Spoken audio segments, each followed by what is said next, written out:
Muchos sectores de la vida nacional entienden que en el país debe haber una reforma fiscal para un crecimiento económico, pero sostenible. O sea, de sostenimiento de la economía nacional. Ahora bien, aquí en la República Dominicana han habido por lo menos 9 reformas, especialmente a la ley que tiene que ver con asuntos tributarios. ¿Qué le parece, doña Alexandra? Bueno, la ley 1192. Exactamente. A la cual yo tuve la oportunidad también de empezar a aplicar, en cierta forma.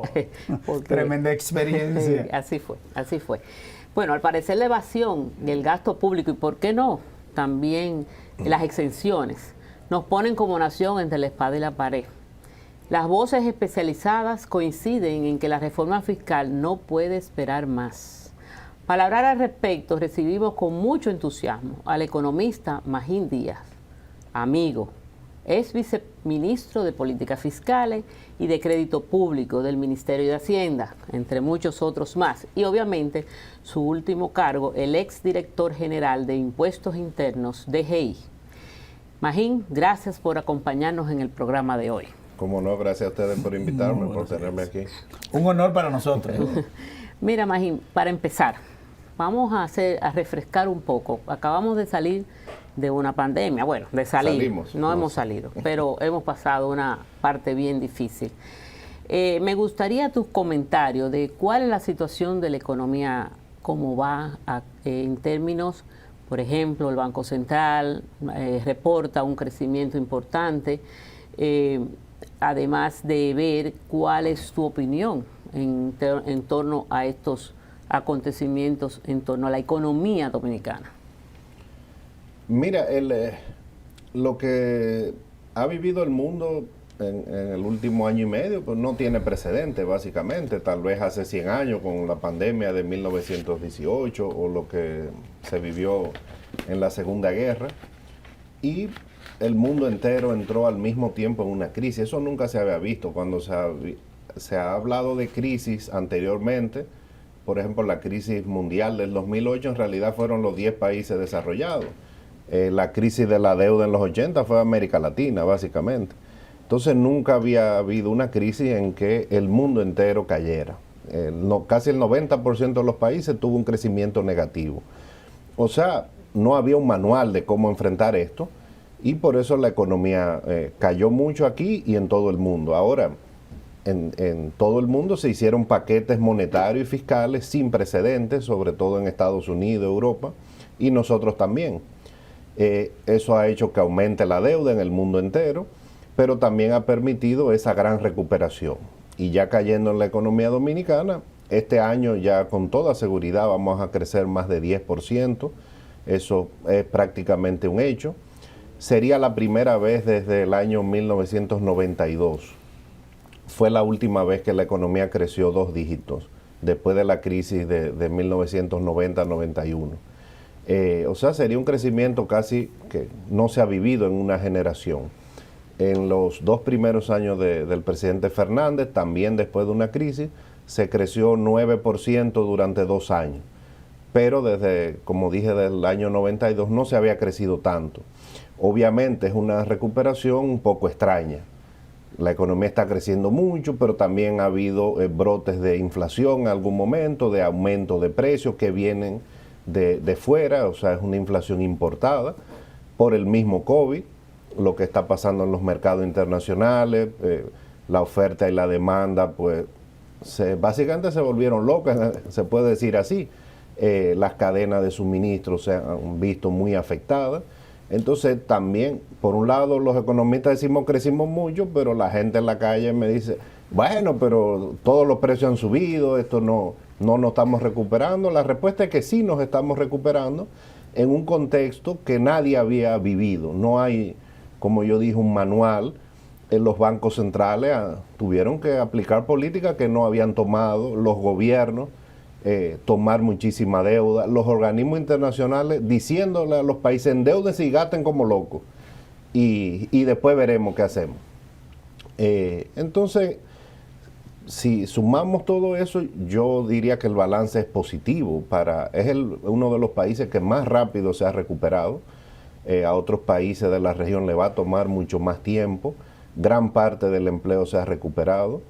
Hay sectores que van más rezagados, obviamente, como el turismo, pero en general ha sido una recuperación mucho más rápida de la que esperábamos. Bueno, en esta semana recibimos una información muy buena, por cierto, de que Estados Unidos estaba ponderando ya a la República Dominicana por las alertas y el buen manejo que se ha dado al asunto del COVID-19 y la vacunación. Y ya los turistas norteamericanos están abiertos, pueden venir a la República Dominicana. Básicamente este año lo que han venido son los turistas americanos, eso ha permitido que el turismo, digamos, salga a flote. Ya creo que ayer sí levantó esa alerta negativa, digamos, no era que tenían prohibido a sus ciudadanos venir, sino pone alerta, pero ante el buen manejo que se ha dado, la baja tasa de letalidad, ahora mismo la ocupación en los hospitales muy poca, y en las regiones turísticas hay un porcentaje de vacunación altísimo. Eso ha ayudado. Con el avance de la vacunación que hubo sobre todo hace varios meses en Estados Unidos, pues entonces el turista americano ha venido. Ese tipo de cosas ayudan. Para mí el turismo se ha ido recuperando también más rápido de lo que yo pensaba, porque yo pensaba que iba a tomar 1 o 2 años más para ver este nivel de llegada de turistas. Hay muchos dominicanos residentes en el exterior que están aprovechando para viajar. También ha aumentado mucho la llegada de dominicanos que viven fuera, en parte también empujado por las ayudas que ha dado el gobierno americano. El Banco Central en esta semana también dio a conocer una cifra pero muy importante en cuanto a lo que tiene que ver con las remesas que hemos recibido en la República Dominicana. Imagino yo, usted como economista, sabrá si esto tiene que ver también con el crecimiento económico. Tiene que ver con el paquete fiscal que hizo el gobierno americano, que básicamente ha puesto dinero en cada familia, y las remesas han tenido un crecimiento que nunca se había visto. Se supone que van a empezar a bajar. De hecho, ya yo veo que el último mes es ligeramente menor que el anterior. Es ligeramente menor, pero más de 50%, sí. Es muchísimo. Sí, es mucho. Entonces va a bajar, pero no se van a desplomar. Eso no cae de un día a otro. Entonces, ese empuje de la economía americana ha tenido 2 efectos principalmente. Uno es las remesas y otro las exportaciones de zona franca, que también han aumentado muchísimo. La construcción aparentemente ha sido... Esa es más indirecta, pero la más directa de la ayuda americana se ve en las remesas y en las exportaciones, sobre todo zona franca, que están subiendo mucho. Entonces, ha sido una gran ayuda.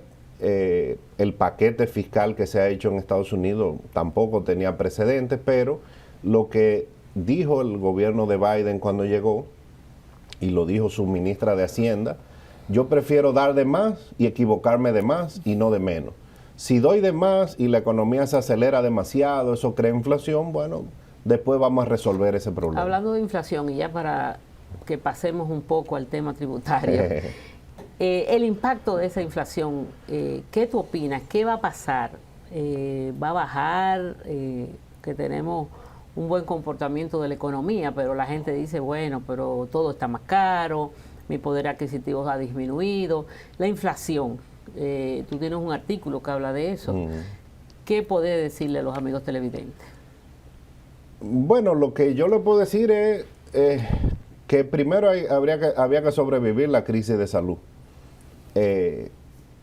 Una crisis que no se sabía, nunca el mundo se imaginó que iba a vivir esto. Entonces, hubo primero lo que se llama en economía un choque de oferta, que los mismos gobiernos le dijeron a la gente: tránquense en su casa, no trabajen.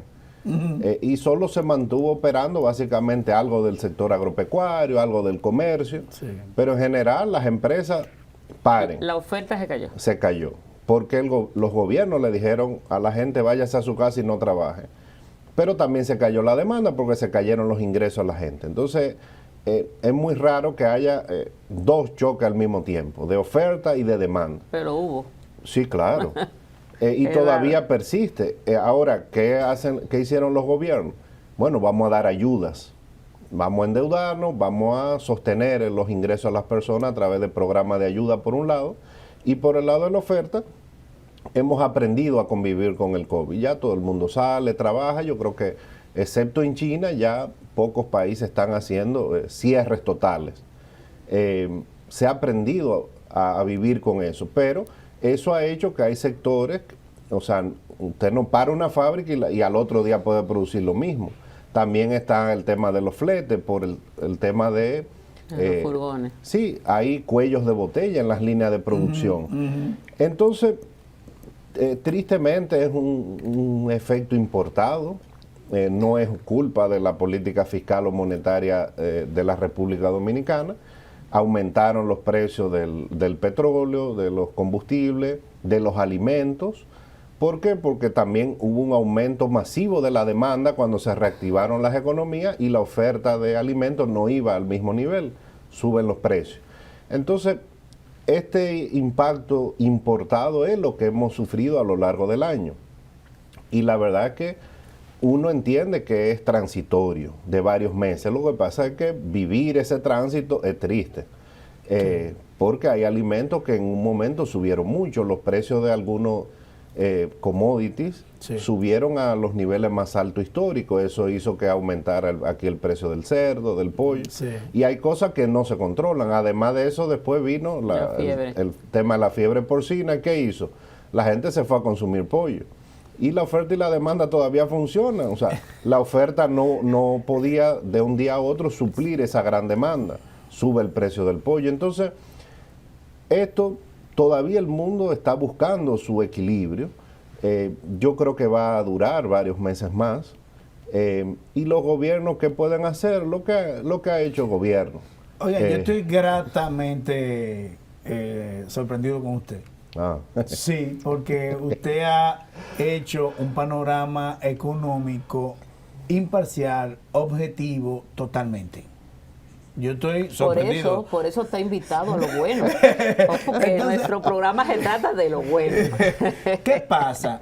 Que usted ha diseñado más o menos un panorama en el que ciertamente la realidad es esa.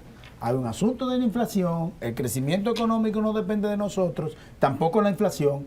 Entonces, la única manera que los gobiernos utilizaron y pudieron hacer crecer un poquito la economía fue con los préstamos internacionales.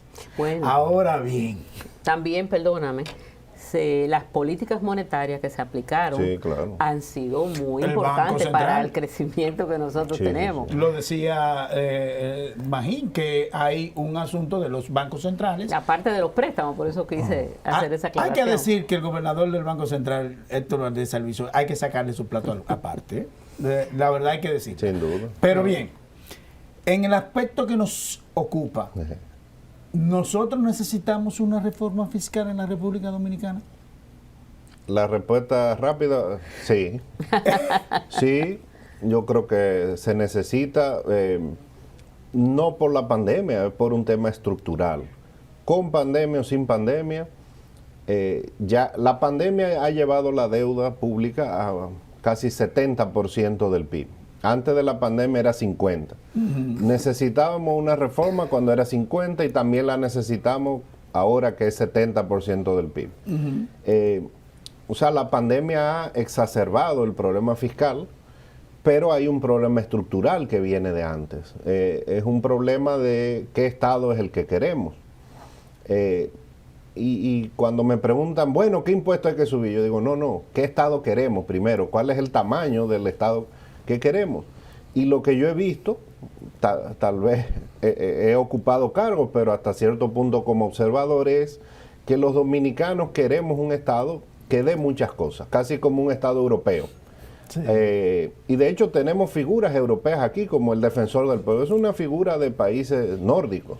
Ahí fue que surgió el ombudsman. Sí. De países que recaudan 50% del PIB, 40% del PIB. Aquí tenemos Suprema Corte y Tribunal Constitucional.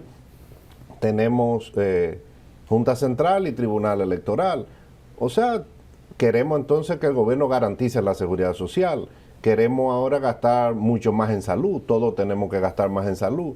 Queremos gastar el 4% en educación, pero recaudamos 14 o 13. Entonces, queremos muchas cosas del Estado y no dan los recursos. Entonces, hay un tema estructural. En realidad, si uno se pone a ver los últimos 20 años, el Estado, y menciono los últimos 20 años porque ha sido gobernado por 3 presidentes diferentes, ¿verdad? Hipólito, Leonel y Danilo, de partidos diferentes. Han gastado 18, 19% del PIB, con una recaudación que hay años que ha sido 13, otros años 14, otros años 15. Entonces, independientemente del partido que aquí ha gobernado, siempre hay déficit. Sí. Porque en el fondo el gasto es bastante rígido y la recaudación es bajita. Entonces, esto no es un tema ideológico, no, es un tema estructural. El Banco Mundial dice, por ejemplo, que los estados que recaudan menos de 15% del PIB no son viables. O sea, hay un estado mínimo que usted necesita, que para un país como este debe ser 17, 18% del PIB, que se necesita para suplir las demandas de la población de educación, de salud, de seguridad. Queremos más policía, o sea, queremos una policía buena con un salario de 6,000 pesos o de 10,000 pesos, ¿cuánto gana? No. Tenemos, Magín, yo creo que me puedes continuar cuando volvamos de la pausa, que nos la están indicando, porque además, incluyendo en lo que tú estás conversando, la evasión es un tema y tú conocerás muy profundamente el problema que es, pero te he oído decir que hay que seguir aplicando la política de cambio de Juan Hernández. Yo quisiera conocer de esa política de cambio de Juan, en paz descanse, como decía mi padre, cuando volvamos después de la pausa. Muchas gracias. Para que hablemos de lo bueno. Estamos de regreso en Lo Bueno, en una interesante conversación con nuestro economista Magín Díaz acerca de la necesidad, en este momento ya entramos en ese tema, habíamos estado hablando de la parte de la economía, pero no podemos dejar de hablar contigo de lo que es la reforma fiscal en nuestro país. Entonces, pero antes de continuar, te voy a brindar una tacita de café, Claro. de Café Santo Domingo, que nos envían Excelente. de Industrias Banileja. Y ahí continuamos con algo que tú estabas ya diciendo, y gracias. Gracias. Háblame, me deja saber también lo de la política de cambio de mi amigo Juan Hernández. Ex amigo. Bueno, yo creo que el país debe sentirse orgulloso de que tiene una administración tributaria moderna. En el año 1997, yo creo que fue una de las grandes reformas que hizo el presidente Fernández, que le dio autonomía y creó una administración profesional. Yo creo que apuntando un poco, y también fue mi objetivo cuando yo estuve ahí, yo siempre decía, yo quiero ser como el Banco Central, con buenos salarios que se pagan, con una carrera tributaria que se debe respetar, para darle profesionalidad y continuidad. Y la administración tributaria dominicana se ha colocado como una de las mejores de la región. Y tú te das cuenta cuando vas a la DGI, una institución tecnológicamente al día, el personal muy preparado, y yo creo que el país, independientemente del partido que gobierne, debe respetar eso. Tener una administración tributaria así como independiente y profesional, así como tiene un banco central. Eso es una condición necesaria para recaudar de manera justa, eficiente, pero también tiene límites. El problema fiscal del país no se puede resolver solo con administración tributaria. Hay que buscar la forma de hacer una reforma que ayude a esa administración tributaria profesional, que ya lo es, pero sola no puede. O sea, la magnitud de los recursos que se necesitan, no hay forma de que se obtengan solo diciendo, no voy a hacer una reforma y la administración tributaria que se haga recaudar. No, yo creo que estamos en un punto que sí va a haber que sentarnos y es lo que se debe iniciar en las próximas semanas, esa discusión. Parece que el presidente ha dicho, y me imagino que obviamente le va a dar una cierta prioridad de las 12 reformas que está sometiendo, y me imagino que la reforma fiscal o pacto fiscal, ahí no sé cuál de las dos o si son lo mismo, cómo tú vas a explicar eso. Pero él dice que la quiere en base a bajar impuestos y no afectar a los que más necesitan. Y una cosa importante, bajar las exenciones. Cuando hablamos de las exenciones me preocupa porque del monto de las exenciones del año del 2021, ¿verdad? Que anda por los 200.000 millones, la mitad es de los empleados.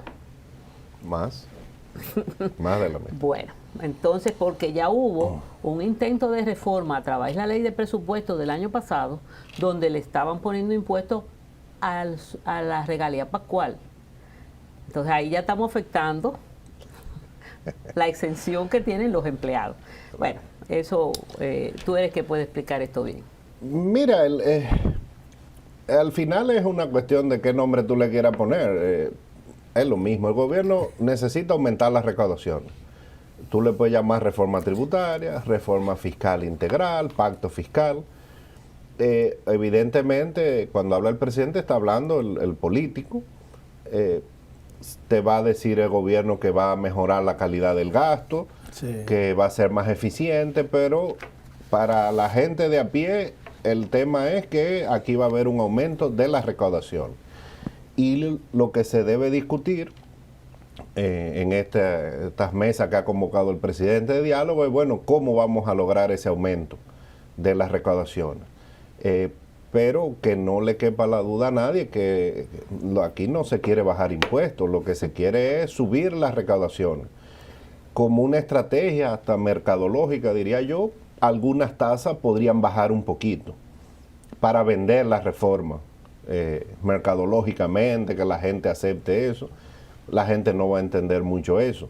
Pero algunas tasas aquí son muy altas y podrían bajarse un poco. Pero cuando se habla de aumentar las bases, eso yo digo siempre que es un eufemismo. Es pasar de cero a ponerle una tasa que antes no pagaba. Por ejemplo, un bien que no tenga ITEVI, se quita la exención, ¿qué significa? Que va a pasar de 0 a 18. No, pero se pudiera hacer una escala. Se puede porque hacer una en la escala. ley 253.12 Hay una escala. hay una escala. Sí. Y ahí hay algo que no se ha podido aplicar. Se supone que el ITEVIS se bajara de 18 a 16. Siempre que, de acuerdo a la ley 1 del 2012, de la Estrategia Nacional de Desarrollo, siempre que la tasa impositiva, ¿verdad? La presión La presión tributaria, perdón, bajara a 16.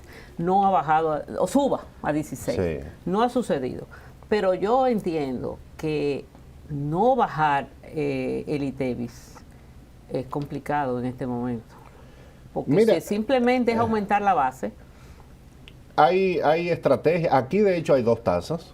No es solo la de 18, hay 18 y 16. El café es un ejemplo. Tiene 16. O sea, el país administrativamente está preparado para cobrar varias tasas. En el año 2012 se hizo el ajuste. Yo creo que si se ponen varias tasas, no deben ser más de dos, como hay ahora. Ahora hay una tasa de 18 y una de 16. Lo que se habla cuando se quiere aumentar la base del ITEVI es como una estrategia. Los bienes que no tengan ITEVI vamos a ponerle inicialmente una tasa reducida. Es una estrategia. Y ahí viene entonces, para fines de vender la reforma, vamos a bajar la tasa del 18 un poco. La tasa promedio de América Latina es 15, o sea, estamos un poquito por encima del promedio. Ahora, el gobierno es que tiene que poner sobre la mesa cómo quiere aumentar las recaudaciones y explicarle a la gente que eso es necesario. A veces tú tienes una enfermedad y la vacuna duele mucho, entonces Definitivamente, tiene que aguantar el dolor de esa reforma. definitivamente es una medida odiosa, Sí, no es simpático. antipolítica, que un gobierno se va a tener que enfrascar en esos menesteres. Ahora bien, he escuchado al propio presidente de la República, Luis Abinader, hablar de que los impuestos deben repartirse, el que gana más, el que tiene más, pagar más, y el que tiene menos, pagar menos. ¿Cómo se podría interpretar eso? Perdón, Mira. y lo peor es que el impuesto indirecto, y selectivo, quien más lo paga son los pobres, o sea, Sí, la clase baja. sí. Para mí es un impuesto injusto. Entonces, por ahí anda mucho el tema. También anda el tema de que se le va a poner el impuesto a la placa, que ya está aprobado, Desde el 2012. Sí. que en el 2012, en la 253 también. O sea, si se retoma ese impuesto, ese era un impuesto fuerte, hubo que... Bueno, todos los impuestos son fuertes. Yo pienso que no hay que tenerle miedo a una reforma, aunque hay experiencias malas como la que hubo en Colombia, pero Balaguer hizo una grande en el año 92 y después vino todo un periodo de bonanza de casi una década en el país. El presidente Fernández hizo ¿Tú crees que ese es el periodo más estable en el término tributario que ha tenido el país? Después de las reformas del 90, 92. Bueno, después del 97, porque del 92, 1 o 2 años después, la economía ahí empezó a crecer mucho. Entonces, gran parte del éxito del presidente Fernández fueron las reformas que hizo Balaguer, que él cosechó el éxito. Sí, Entonces fue un periodo de estabilidad del año 92, después de una crisis, hasta el 2003, la crisis bancaria, mucho crecimiento, baja inflación, las recaudaciones aumentaron, ahí se creó la DGI. Fue una combinación, pero no fue solo reforma tributaria, ahí se hicieron varias reformas. Sí, tuvo la de aduana. Sí, Y Balaguer tuvo un momento que gobernaba por decreto, porque él dejó que esas reformas se estudiaran por un largo tiempo. Sí, bueno, la reforma, yo me río a veces cuando del mismo gobierno dicen, vamos a hacer una reforma como la del año 92. Pero esa reforma se discutió por más Por de 2 mucho años. tiempo. Vinieron los mayores expertos Sí, mundiales señor. en tributación. Yo estuve muy envuelta en Vino la gente de la Universidad de Harvard. O sea, fue un equipo de decenas de personas con un equipo local grande. Del lado de los organismos internacionales estaba el PNUD, fue el que, digamos, coordinó todo ese proceso. O sea, fue un proceso de años. Pero ha habido reformas y después la economía le va muy bien. El periodo del presidente Fernández empezó con 2 reformas fiscales y fue un periodo también de alto crecimiento, estabilidad, entonces a veces son necesarias. Evidentemente habrá un costo político, pero el beneficio podría ser mayor. Se puede cosechar. Sí, se puede positivamente. cosechar, claro. Hay un aspecto que mencionaba doña Alexandra y es el asunto del anticipo. Oh, pero por Dios. Para esas pequeñas empresas, lo que significa eso. Pero yo digo, ¿y cómo que la Dirección General de Impuestos Internos no recauda lo suficiente si las pequeñas empresas, las personas físicas, todos pagan impuestos? Y no se puede evadir a la Dirección General de Impuestos. No hay forma. El que le debe a la DGI le tranca en el juego. No hay forma, claro, y la evasión está medida. Cuando me tocó dirigir la DGI, se retomó el tema de la medición de la evasión en el país, con un equipo interinstitucional y con la asesoría de los organismos especializados en medición de la evasión. Siempre hay evasión, incluso en los países más desarrollados y en los que tienen mejores administraciones tributarias, eso es inevitable, aunque aquí sí la evasión es más alta que el promedio. Ahora, aquí hay un buen esquema de retenciones y eso hace que personas, por ejemplo, los asalariados, pues muy difícil, no pueden evadir. Entonces hay personas que están cautivas por el mismo esquema, pero sí hay muchas formas de evadir tanto ITEVI como renta, como selectivo. Me tocó enfrentar grandes esquemas de fraude fiscales. Entonces, todo eso es parte de la ecuación de una... ¿Quiénes evaden más, los ricos o los pobres? Mira, la evidencia es contundente porque es la misma en el del sector eléctrico y es la misma experiencia que tienen los bancos. Cuando se hacen los bancos para prestarle a los pobres, la tasa de mora es muy baja. Entonces, hay de todo, pero como los ricos manejan más recursos, pues el monto es mayor, evidentemente. Yo creo que en general hay ganas de cumplir. En realidad la palabra correcta no es evasión, se llama incumplimiento. Esa es la palabra. Que incluye, digamos, hay gente que no paga impuestos por desconocimiento. Por eso la DGI tiene un área de educación tributaria muy grande. Trabaja con muchos gremios para dar cursos gratuitamente, etcétera. Hay una parte que no hay capacidad contributiva. Simplemente hay gente que quiere pagar pero no tiene con qué pagar.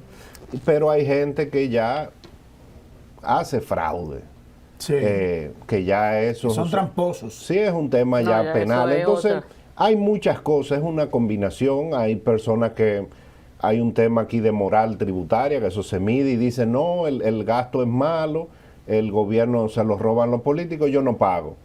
Entonces hay de todo un poco. Y está demostrado, que porque eso ya se hacen encuestas, que los países con mayor moral tributaria, que creen más en las instituciones, en la clase política, tienen una mayor disposición a pagar. O sea, es un tema complejo. Bueno, Doña pues Alessandra, parece que vamos a tener que vamos a hacer un invitarlo de nuevo nuevo. programa Sí. porque este es un tema que va a ser muy de boga. Yo dudo mucho Sí. que ya el gobierno pueda seguir posponiéndolo. Tú lo decías muy claro. Antes decidieron en un momento determinado préstamos que impuestos nuevos.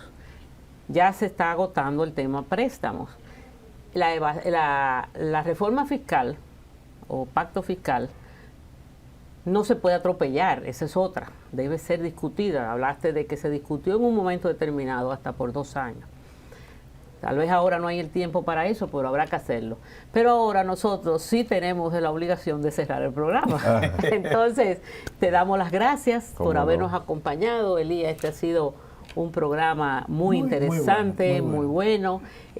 Ha sido un domingo para los televidentes que nos escuchan de mucha, diríamos, didáctico, correcto, y informaciones, porque hay una cosa que no pude decir, pero lo voy a decir ahora rápidamente y tú lo has dicho. La gente no ve mala la evasión. Lo de la corrupción de los políticos, de los funcionarios públicos, sí es mala, pero la evasión no, la evasión la ve todo el mundo como Se algo... justifica en el Exacto. país. Y eso es algo que debe cambiar. Es más, la evasión del ITEVI que la dijiste ahorita es un robo, Sí. porque alguien lo pagó. Claro. Pero eso es profundo.